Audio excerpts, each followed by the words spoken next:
आज या ठिकाणी गुन्हा दाखल झाला प्रशांत कोरटकरांच्या विरोधात। राजेश प्रशांत कोरटकर ह्या एका माथेपूर्व व्यक्तीनं युगप्रवर्तक छत्रपती शिवाजी महाराज, छत्रपती संभाजी महाराज आणि राजमाता जिजाऊ यांच्याबद्दल अतिशय वाह्यातपणे संवाद केला होता, वक्तव्य केले होते आणि महापुरुषाचा त्यांनी अपमान केलेला होता।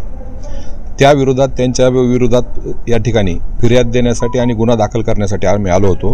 त्याप्रमाणे IPCच्या नवीन भारतीय न्याय संहिता 152, 196, 197, 299, 302, 351 आणि 352 या कलमाखाली त्यांच्यावर गुन्हा दाखल करण्यात आलेला आहे।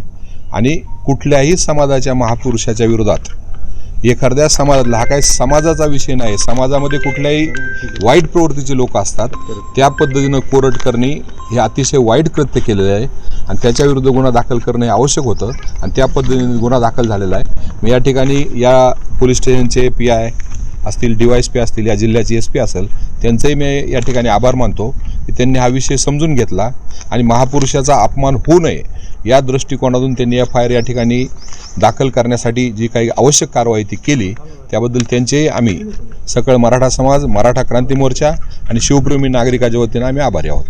आता काय मागणी तुमची?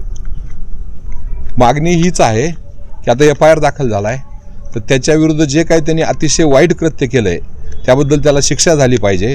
आणि पहिली सगळ्यात मागणी आहे की राज्य सरकारनं तातडीनं त्याला अटक केली पाहिजे, तो जिथं कुठूनही असेल।